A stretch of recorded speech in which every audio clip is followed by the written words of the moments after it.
Hey Jay, when you had a chance to review the 2020 season in a whole, what were kind of the bullet point takeaways you had as far as what went right, what went wrong, and what you need to, address moving into, well, now that you're in spring practice? Right. Yeah, Matt. Obviously there were several things. I think the first piece that we take a lot of pride on, and you talk to any levels of football, is certainly taking care of the ball. And so I think when we look at that, that's a big focal point for us, and it always has been, and even was in the fall, and never been really involved in that type of a deal, but it was what it was. And so I think it's that piece, but there's a lot of pieces that we're kind of working on, I guess, in a nutshell, to kind of really improve everything. One of the pieces that we've had a chance now to do since we've kind of been able to go through spring here is communication. It's a communication piece. It's the strain piece. It's being disciplined. And we felt when we reviewed everything, it's all those little factors that we needed to touch on and improve. At the end of the day, as you guys know, it's about executing, and we didn't execute very well. And so, that's what our big focal point is know what we need to do, know how to get there and go get it done. And once amongst you do all that, you got to take care of the rock and do those things. So it's really been a comprehensive deal and a comprehensive approach. And, I feel we've already made huge strides in the few days we've been out there in spring compared to where we ever were in the fall. So I'm really excited about that. And you've been part of, installing a new offense at different schools before. And obviously this past year was unique in that respect, but is there anything you've maybe been able to take away, carry over from one stop to the other, as far as what you notice guys picking up a little bit most in year two, where you see the most improvement? Yeah, I think I think a lot of it is just a familiarity with things, now that we've kind of been through it, and, we're fortunate to get, obviously spring ball this spring, which we didn't get last year. And so, we really kind of started back over, but I think just the been around it, obviously, when you really look at football and a lot of things that a lot of people do, obviously you guys know there's a lot of commonalities. And I think the biggest thing is that language piece. Learning that language piece. And now that guys have been around it more, I feel like that's much more fluid. We're able to communicate it. So once we can communicate, we can execute better. And so I think that's one of the biggest things. And I'll be honest, what's really been nice too, is since we've had a chance to, as a staff, even to kind of be back together postseason, start of the new year, is just for us to kind of go back through everything as a staff, because, that all got blown out of whack, kind of when we had first gotten here with the timing of everything and what we're all dealing with. So that's even been really good for us as a staff to really get in depth of everything that we're doing. And I think that's going to pay dividends for us. Thanks, Jay. You bet. Our next question, Lindsay, we'll get to you next. We'll go to Chris Solari, the Detroit Free Press. I know Chris has got something. So Chris, we'll go to you next. Hey, Jay, good to see you. I'm in a dark studio, so I can't be seen. So wanted to ask you about the run game in particular. We always know so much that, Coach Cap and Coach Tucker talked about the run game, quote unquote, being putrid. But if you look back at it, what caused that? What were the driving factors that caused the run game to languish so badly? I think it was multiple things. I think it's again, a lot of it was I think doing what we needed to do better. That's my essence, and that comes with time and with practice and with preparation. And I think it's that and the understanding of overall what we're doing, from the quarterbacks being very involved to the run game, and that goes to the O-line. And so that's, Chris, where I see the biggest deal is just that understanding, that comprehensive level, and then once you do that, then hopefully we can do things better fundamentally. And then once, if we're not thinking about it and we're that and we're better that way, then obviously your physical talents can take over, and then we can execute things at a higher rate as far as being better fundamentally. And if you can do that, then you're going to give yourself a chance. So I think it was all those things, quite frankly, is that and kind of moving guys around and different injuries, different things you dealt with that everybody dealt with. So that is what it is. But I think that's the main thing that I see. Our next question, we'll go back to Lindsay Huddleston. Lindsay? Never a problem deferring to Chris Solari at all. Jay, good to see you. I know we're not talking to just the fans, but what's the common misunderstanding that fans have when they think that you can just curate this instant offense? Like you're in now, you got new quarterbacks. Hey, where's the offense? Like, can you talk a little bit about that common misnomer and kind of educate people a little bit more about that? Yeah, I mean, offense is a pretty unique thing in my opinion. We've got, as we've kind of been the focal point of our discussion so far here today, is it's a good challenge now to get 11 dudes all going in the same direction. And then you couple that with what you're doing with the multiplicity that you see from the opponents, and when you're new, and that's trying to get that. And then, I mean, yeah, I've been with Cap and I've been with Coach Piegler and Coach Tuck, but you still got other guys on our staff that are new. So there's a lot of gelling that has to happen. And that takes time. We always talk about in our system, and a focal point of our system is being process driven. That process takes a while, and then just, obviously the other things that we all know what occurred. So, I think it's all those things. It's all those things that just kind of getting everybody, that's the unique thing about offensive ball, man. You got to be all rolling the same way. And if there's one guy that isn't, it can be detrimental. If that one guy would have been right, well, it might have been a 15-yard game, but if he's wrong, it might be -2. And there you're sitting at 2nd and 12, and you're like, okay, now what the hell do I call? You know what I mean? So it's really that give or take a little bit of both things. So that's how I see it. Great. I appreciate that. Thanks. Yeah. Our next question will go to Stephen Brooks with 24/7 Sports. Hey, Jay, hope you're doing well. Wanted to ask you about Anthony Russo in a couple of respects. First, his competitiveness. I know that's something Mel has said. He always wants his QB to be the #1 competitor. Just curious how he factors out there. And also his ability to pick up this new scheme, because I know at Temple he went through, I believe, 3, maybe 4 different systems. So he's done this before. I'm curious how it's been in terms of him picking that all up. Yeah, so far Roos has done a very, very comparable job. I do feel for the most part that you mentioned about the competitive spirit, and I think he's very good there. I really do. And we look at it at all different facets. I mean, one of the first ways we look at that is really when you're not in the football field, but more with Coach Novak and the strength and conditioning piece. And, he kind of had a little setback in the fall and then some COVID things in the fall. So, but once he got back here and kind of got back into that routine, he's really done a nice job there.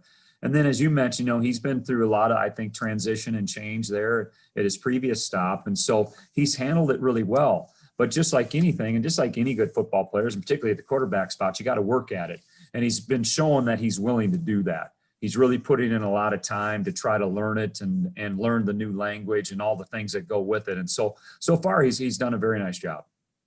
And what about you guys, just on-field football stuff? I mean, is he the guy that you saw on film and basically so far the guy that you guys were hoping for? Yeah, to this point, it's been very positive. I think if you look back to his at Temple, I think he's a strong thrower and he's really demonstrated doing some positive things there. And so that's where I think kind of his strong point is, and he's coupled that with doing some good things mentally. So yeah, it's been transitioning, because you never know on that. Like you mentioned, it's always hard to know, is it going to transition from the meeting room to the field? But so far, it's been very positive. Thank you. Question will go to Eli McCown with State News. Hey, Coach Johnson, hope you're doing well. So going back to the run game a little bit, you've added a lot of transfers this year and added a lot of new players to that room. It's a pretty deep room. So I guess, how have you felt they have progressed over the season, and do you anticipate having a little bit more of a running back by committee as you did last season? Yeah, I think it will be very similar to that. We've added some new players that have joined us mid-year, and the end result of that is to get more competition, because we think it will make everybody better. And so, yeah, I definitely feel that there's going to be, with those additions, we're already improved there, and it's making guys competitive. But at this point, I would definitely say, it's running back by committee. And I think once we go, we only had one scrimmage, so, it's hard to know all that, but they've all shown positive signs, which I think is good, because we'll keep that competition going. And that's just going to raise our bar. And that's our end goal as far as when we bring new student athletes in here, is to raise that bar of competition. And so far that's happened at that spot. And so we'll be better for it in the future. Thank you, Jay. I appreciate it. Our next question, I'll make sure everybody gets at least one. We'll go to Paul with Spartan Magazine. Paul? Yeah, Jay. Hey, I wanted to ask you about another question on Anthony Russo. He had he put up a lot of numbers at Temple, had some high interception numbers in addition to high touchdowns. I wondered what you saw on film in terms of, why you think maybe his interception numbers are up and what he can do to kind of take that component of his game and kind of improve it. Right. I think there's a couple things, Paul. I think the big thing, what you find is when you get a pretty talented quarterback that particularly has good talent, arm talent, sometimes guys think they can make every throw. And sometimes I think that's a piece to it. The other time is sometimes too, when you're trying to, you sometimes will things to happen. When you see things as a quarterback and you're waiting, you're like, okay, if I give that another little tick, I think this guy is going to find some green space or some grass or based upon what the defense is doing. So when you couple those two together, then I think things tend to go up. And so, that's something I've been focusing on with him a ton is, it's an old cliche, but take what is given. But it's so true, and we're really working with all that with Payton and everybody, understanding better. Again, it all goes to understanding what the defense is trying to do us. So those are the two things that I saw from Roos that I think maybe lended itself to that a little bit. Sometimes hanging on something a touch too long. And sometimes when you got a big arm, you think you can shoot it in there all the time. And so we've definitely been working on that and that needs to get improved. And so we're hoping we can make strides there. And then you just mentioned Payton. So I just kind of wanted to ask about him. What have you seen in terms of where he's picked up from last year? I think Payton's done good. Payton's tremendous, really does a tremendous job mentally.